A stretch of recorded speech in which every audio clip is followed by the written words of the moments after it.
Hello and welcome to the Beat Cancer Answer, brought to you by BeatCancer.Org, the Center for Advancement in Cancer Education. We believe that 90% of all cancers could be eliminated through environmental and lifestyle choices alone, and science agrees. Unfortunately, most people don't know it, so we provide the education that can help you prevent, cope with, and beat cancer through diet, lifestyle, and other immune-boosting approaches. On every podcast, we will feature an expert who can teach us how to become part of that 90% who could prevent getting diagnosed with cancer. If you already have cancer, we have empowering information for you too. Over the past 35 years, we have helped thousands of cancer patients get back into the driver's seat when it comes to their personal journey of healing cancer and preventing future reoccurrence. Listen now as BeatCancer.Org founder Dr. Susan Silberstein interviews 25-year bone cancer survivor Jennifer Jackson on her secret for success. I'm speaking with Jennifer Jackson, who is celebrating 25 years as a survivor of osteosarcoma, which is a bone cancer. Congratulations, Jennifer. Thank you so much. I'm very grateful. Yes, we are all grateful. And so Jennifer will share with you a number of aspects of her journey. But today, she is passionate about inspiring healthy living around the world, both as a Juice Plus distributor and a wellness educator. And she is perhaps most importantly a grateful mom who surrounds herself with faith, family, friends, food, fitness, and fun. That's the 6F principle. I love it, Jennifer. So just tell us a little bit about when you were diagnosed, what was going on in your life when you were diagnosed, and what you went through as a patient. Yes, actually, you can imagine being 19-year-old and finding out that you hear the words, you have cancer. That was a game changer for me and my family and my life, because I don't think anybody is in college as a sophomore. In my case, I was at Georgia Tech studying engineering, living a typical, college student lifestyle, when I just went for a simple checkup, hoping to be an aerobics instructor because I enjoyed dance and choreography. And I did not anticipate hearing those words.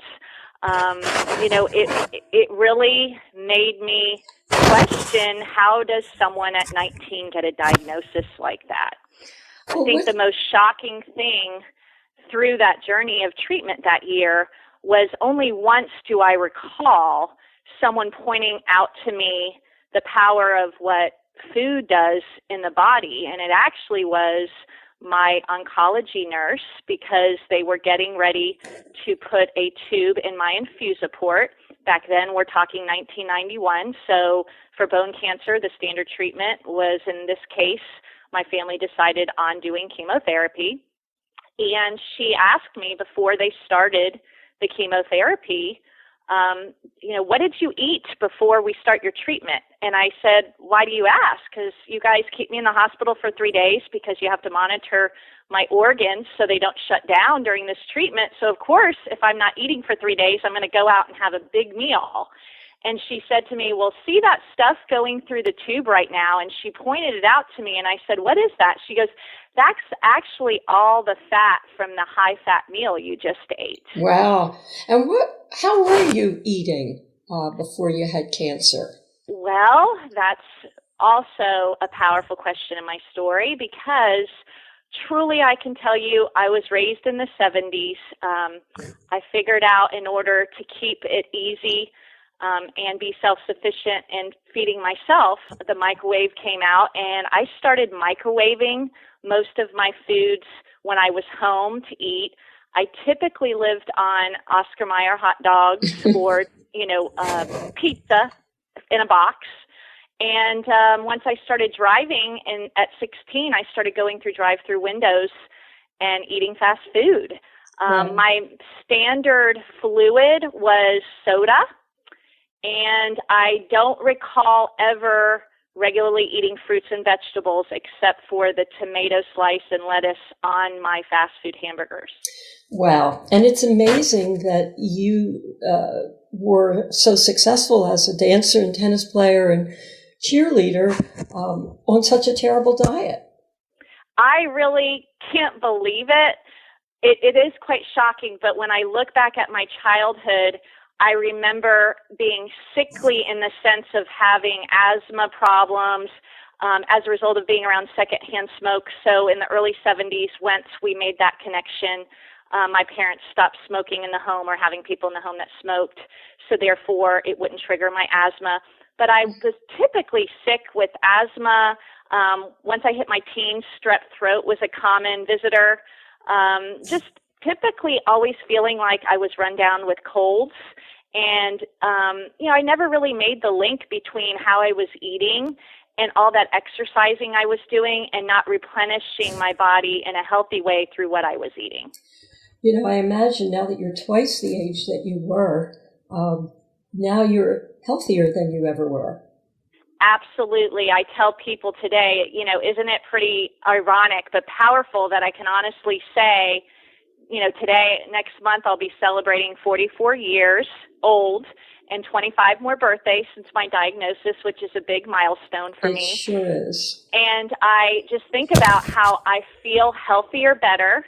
I'm not sickly. I only go once a year for a wellness checkup, where back then I was frequently going to the doctors before my cancer just because I had strep or a cold that wouldn't go away or asthma attack or something. And I never made that link growing up that what I was putting in my mouth was making me sick. But you do now. And let me ask you, was it an easy transition for you to change your whole dietary pattern after you were diagnosed? What I found is at the time of my diagnosis, you got to remember it was 91. And, typically it was viewed when you were a cancer patient, eat whatever you want. We just don't want you to lose weight. Gosh, you have cancer. Just eat whatever you want. As long as you're eating and you don't drop a lot of weight, you're dealing with a lot. And I heard that commonly. I want to say one thing. It's 25 years later and things haven't changed. That's what they're still telling patients. And I was going to say the same. I actually heard just yesterday someone sharing with me that a friend's daughter who was 5 years old was just diagnosed with cancer, and she said the doctors told her while she's in treatment to just have the daughter eat whatever she wants. Oh.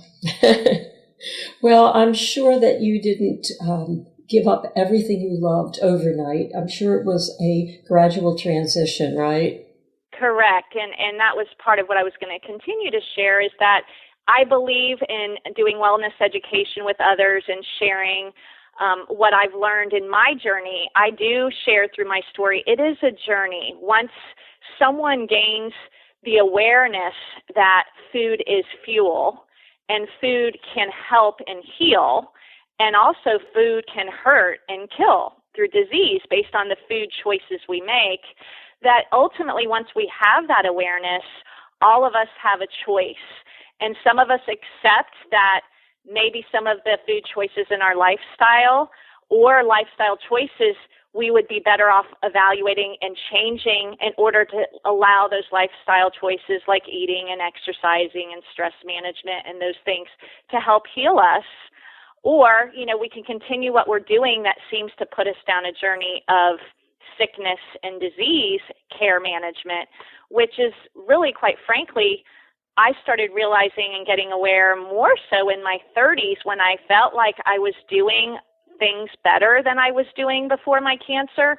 But I started realizing that I just didn't have energy and I didn't feel the way I thought someone in their mid to late 30s should be feeling. And that's when I started looking closer and recognizing that even though I was on a better journey before my cancer and in my 20s was aware and started eating more fruits and vegetables, I still saw that I was eating out a lot and not questioning what food choices I was making when I ate out, or simply when I was a mom on the go, just resorting to the fast food and box food and microwave way of life. And I think I was still not making that full embracing connection of what more I could do.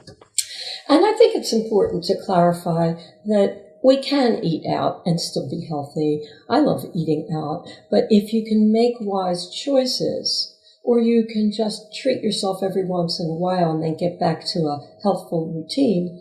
That's the key to it. It's not that you have to give up the opportunity of ever having fun again or going to parties, right?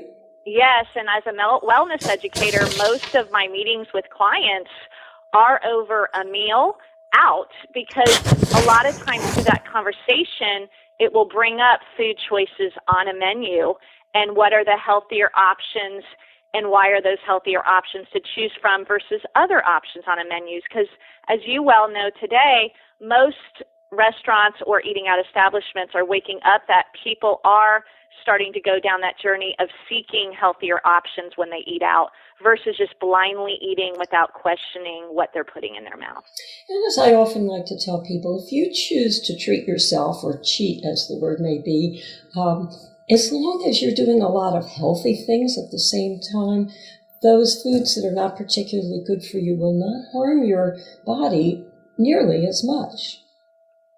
Yes, I actually had a conversation with a client the other day because she's, been going on a journey. We've talked about, for her personally, she shared with me wanting to cut out sodas and looking at, stopping through a popular coffee shop and getting, the sweeteners put in the coffee in the mornings.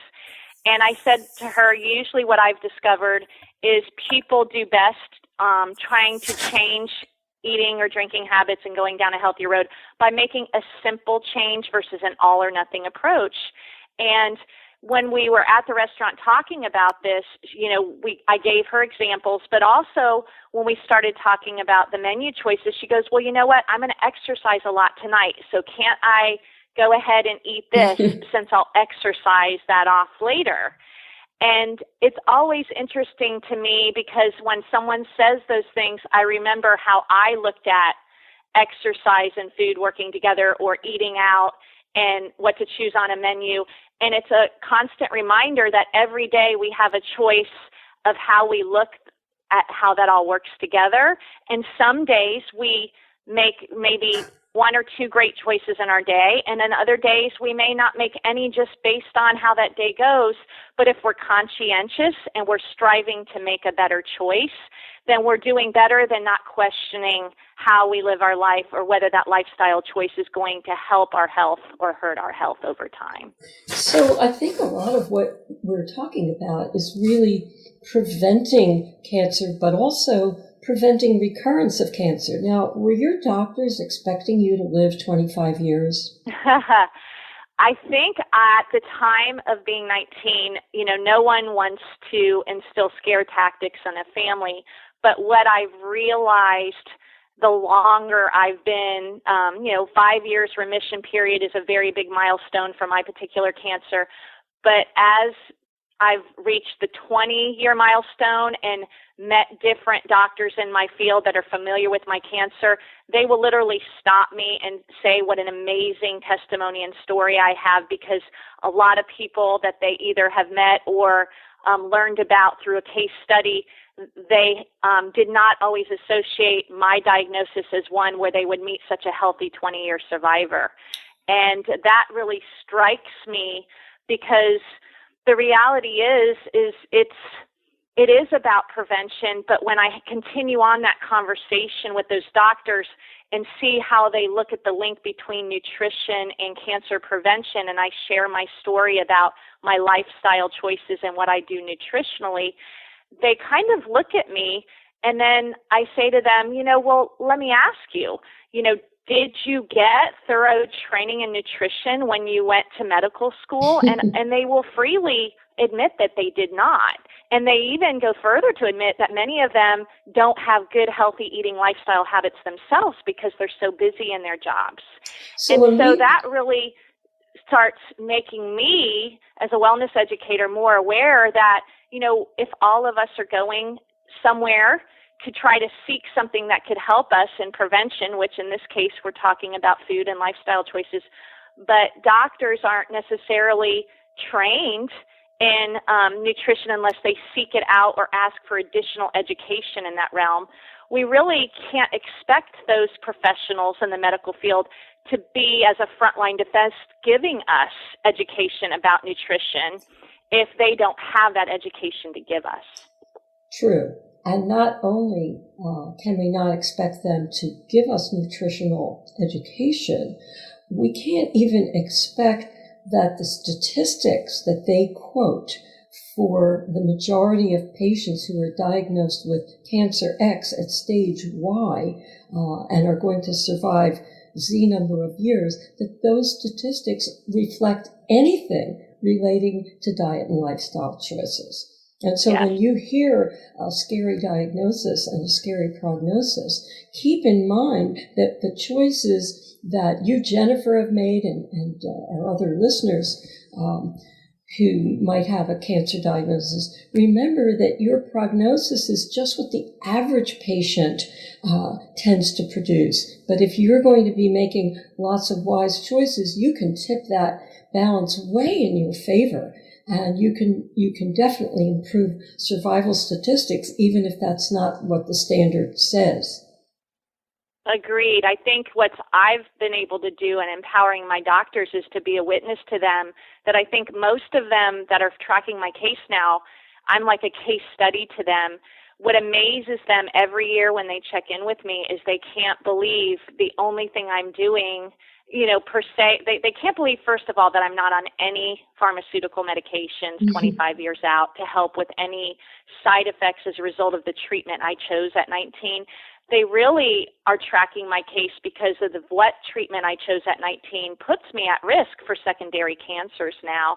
But I'm not afraid that of those risks or statistics that tell me because of the treatment you chose at 19, you are probability at a higher risk of these cancers due to your treatment, because of the fact that I know I have the power of my lifestyle choices to help in my survivorship, and now showing them that through my lifestyle choices that I'm so healthy that they're amazed and curious and asking me the types of things I'm doing. Well, and I believe the last statistics that I saw was about 14% increased risk for a secondary cancer, typically lymphomas and leukemias, as a result of heavy chemotherapy the first time around. Correct. So they are looking for you to have additional cancers. Correct. And I guess you're one of the very few who has not, who survived that long and without complications. And the fact that I'm not having other secondary symptoms that would warrant me to be going to the doctors a lot, that then would result in me probably getting symptom relief prescriptions to try to relieve my symptoms. But, I'm interested in root cause, foundational things that I could be doing to address any, in the case, like I mentioned before, in my later 30s, feeling a sapped out energy that I could not accept. I wasn't willing to accept that I felt tired, and I was sick and tired of being sick and tired in my 30s. I just felt like I was too young to be sapped of my energy and not be able to go a full day and do the things I wanted to do without feeling like I needed to nap and stop and didn't have the energy to keep going. Yes, and I think that's a good point, because we don't want to just survive cancer. We want to have fabulous quality of life. And now that you're in your mid-40s, tell us about your really active lifestyle. My regular week includes, at least 2 to 3 times a week for about an hour and a half. I'll play about 2 sets of tennis. At times, I'll go out socially, dancing with friends. And you've got to remember, Susan, I have a knee replacement with a cadaver bone and a rod up my left leg, and I'm doing these things pain-free. I also sleep well without sleep disturbances, get a solid night's sleep, and feel rested in the morning. I also choose to surround myself in my lifestyle choices with people that are uplifting and inspiring to be around, that are positive. And, certainly, obviously, we all go through our tough times, but I know being around things that are going to be energy sapping or negative or toxic for me isn't going to help my health. And certainly, I think, again, of course, my food choices, as we've already talked about, are just so much a part of my life. My faith, and choosing to be around people that spiritually feed me as well is a critical component of why I'm even here on earth. So I really do balance in my week those things that we said earlier, the faith, the food, the family, the friends, the fellowship of, fun around me, fitness. Those are all truly things that I try to practice in my life daily.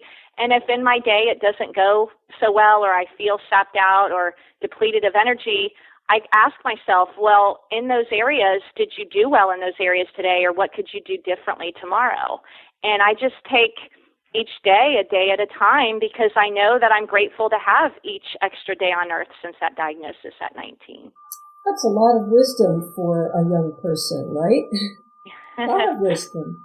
Now, I know that you have volunteered for other cancer organizations in the past, but recently you told me that you wanted to focus on referring people to BeatCancer.Org and helping BeatCancer.Org raise funds to continue its work. Let's tell our listeners why you made that decision. Yes, certainly most people out there in the United States and, even internationally are familiar with the big name cancer support organizations out there through a lot of advertising dollars, things on TV, or just simply, spread out throughout local communities. The one thing I noticed in the organizations I supported is that when I was seeking what they were doing in nutrition information, because I was a wellness educator, it struck me that, there might be a little pamphlet, a booklet, but I would sometimes attend events even at those, cancer support organizations, and the generally the eating habits of the people that worked at these organizations, as well as the food being served, didn't seem to align with preventing, treating, or beating cancer. And I just was disappointed that there wasn't more of a nutritional lifestyle focus. I think my pivotal moment was when there was a speaker that spoke, and the whole speech was based on cancer prevention and what you can do if, diagnosed in survivorship. And it was a medical professional that was asked to speak. And throughout that entire speech, food choices was never brought up as one of the things that we could empower ourselves to do in our fight against cancer. And that really struck a chord with me. So I started seeking, and a friend, fortunately, that has been on this wellness journey with me, shared with me about your organization. And then, of course, I first met you personally at my business's, national conference with Juice Plus, because I know that you're always there sharing about BeatCancer.org. But quite frankly, I usually come in contact with cancer survivors weekly, because many people refer cancer survivors and people in treatment or people that want to prevent cancer to me. And I always feel so good when I can refer BeatCancer.org to them, because it's a non-for-profit. They can contact your organization and ask for resourceful, helpful information at no cost to them. And it's about lifestyle choices, so they can take what they want, like a buffet, off of your menu that you provide, take what they want, leave the rest. But if they want to make one simple change, two simple changes based on what they hear in the education you provide, then that is a step in a journey of wellness that they're heading by doing that. And there's no cost to them other than picking up the phone or going to your website and clicking on a button. And that's, what I want to be able to offer to people is, wellness education, information that's going to be useful and helpful, that maybe they just never thought of it that way until we had our interaction. And BeatCancer.org is certainly one I'm very passionate about referring to anybody I meet that's been impacted by cancer. Well, thank you. We appreciate that. And of course, we do not charge fee for service, as Jennifer mentioned, but we do welcome donations. So people should understand that. Anything else that you would like to share with us, Jennifer? You're certainly an inspiring case. Here's someone who's gone 25 years. I don't even know what the expected survival is for osteosarcoma, but symptom-free after 25 years has got to be very rare. Well, you know what it really boils down to, Susan, is that I remember, when I was 19, at that time, the internet wasn't readily available to the average user in the home. Usually you had to go to a hospital library or a college library and, go and try to get on some kind of source that was a computer that logged you into a resource to look at things. And when I remember getting diagnosed, the doctors clearly told my parents not to let me go do my due diligence research in that manner because they felt that it would maybe affect my psyche for what I would discover. It would depress you. Mm-hmm. And ultimately, what has been very striking to me is just within the last year, going to cancer support resources commonly that people know that are available, and you look up my particular cancer, some of the same information that's offered today was the same information offered 25 years ago. I'm very clear that more could be done in that front, but what I'm also clear on is if bone cancer is 1% of all cancers, and I'm under that 1% within the bone cancer realm, a lot of funding and financial resources aren't typically tapped in research to a very, lower incident cancer than some of the bigger incident cancers. But the bottom line is you and I both know that disease breeds in an inflammatory, unhealthy body environment. And I certainly had that with the way I was living my life by the time 19 came and I got, I heard those words, you have cancer. So I know more could be done in the educational front, even in my cancer diagnosis, if 25 years later, the same information provided today is some of the same information that was given to me, 25 years ago. I don't see a lot being spoken about the lifestyle choices that could be done to help prevent my particular cancer when I go to those cancer support resources, unless I go to a resource like your organization, BeatCancer.Org. I have to say that I don't think there's all that much information about wise lifestyle choices for any of the cancers. And that's why after almost 38 years of doing the work that we're doing, it sounds like you and I still have some work to do, Jennifer. Absolutely. And that's exactly why when I refer people to your organization, I say, hey, you go there, you like what you see. There are literature and things available that they can purchase, and the funds go to help get the word out there about the resources and information you have available, as well as I encourage people to make a donation to help you continue to share the word and education through lifestyle choices and nutrition in the battle against cancer.